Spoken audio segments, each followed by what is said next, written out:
We're going to take a look at a simulation question right now. Now this question is not actually a real AP question. This is one that I came up with, which is very similar to one of the questions that have popped up on an old AP test about like going to the, it's like some kind of lottery kind of situation and giving away money.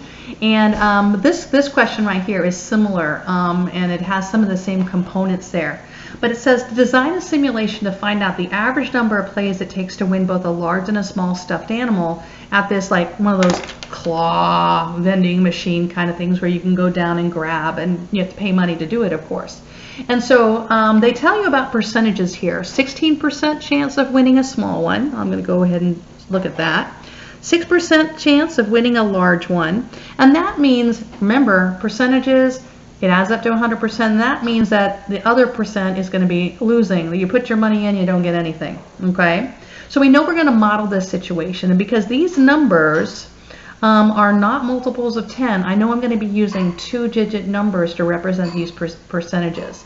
So I'm going to design a simulation to find the average number of plays it takes to win a large and a small stuffed animal. The first check is going to be our plan. We're going to be using 2-digit numbers, and we have to have some kind of digit plan going on.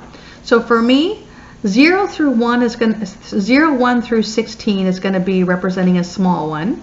Okay, 17 through 22 is going to represent a large one, and then 0, 0, and 23 to 99 will represent a loser, not winning anything. So look at that. 16 2-digit numbers represents the 16%. 17, 18, 19, 20, 21, 22. That is 6 different 2-digit numbers. So look at your plan, because you don't have to have the exact same plan as me. As long as out of 0, 0 through 99, 16 of those 2-digit numbers are small, 6 of them are large, and the rest are going to be the losers, you cannot throw out anything. If you said you throw out something, do not give yourself this check. So you have to have a plan that works, and it has to be written correctly. So the first check is your plan right? Now there needs to be a process check, starting from the left, taking 2 digits at a time. All right? So that's going to be a check for process. And then the next check is going to be, what is the stopping condition that marks the end of the trial? And we know that we're going to keep going until a small and a large animal is won. This marks the end of the trial. That combo has to be there. All right? There needs to be expressly saying, this is the stopping condition, winning a small and large, and you have to use the word, this marks the end of the trial. That will get you your third check. The next thing, and the last thing that we're looking for here, is have you written down what your response variable is? Okay? I will record the response variable of number of plays.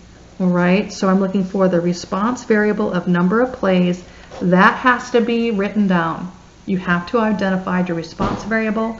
Okay, I know there's other stuff. I'm going to do 3 trials and calculate the average. Those aren't going to be worth check marks though. So there are 4 major things that we're looking for here that you need to make sure you have in your description, your plan. All right? I know there's much more that you wrote, okay, but those are the 4 basic things that I'm looking for. Now, for the actual execution of the plan, all right, the first one is, did you mark up your 3 trials? You have T number 1, T number 2, T number 3, and it is obvious when you got a small or a large stuffed animal.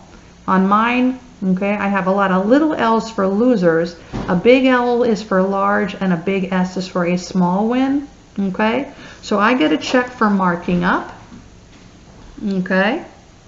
Did you create a trial table with the different responses, variable values written out? If you have a trial table written out, remember, you need to make sure you identify your response variable. The numbers need to be listed. That would be retraceable back to your marking up. That's the second check. Okay? So the next thing is going to be, what did you find out? What is your conclusion? All right? So what I'm looking for is something that is sort of wishy-washy. This simulation suggests, check. Okay? That will take, on average, and then you should have the number that you calculated the average for. I showed my work down here for the average. Okay? All right? So what I want to see is you need to have a wiggle word. okay, in front of a number. Your number might be different than mine depending on what your plan is, but most of you, if you did it the same way that I did, you're going to get 10.67 plays. All right, and then the last thing that I want to make sure that you have is, do you have the context here?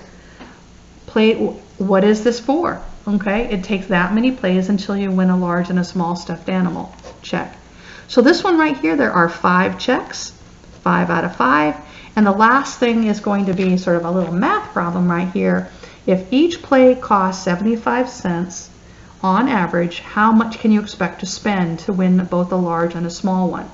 So this is sort of like, well, multiplication by 75 cents is what we're going to be doing. And we know that multiplication affects everything, including the average that we calculated here. So one thing that I need to see, all right, I need to see the work. Did you find, oops, sorry, did you have the answer that you got from part B? Do you show multiplication by 75 cents?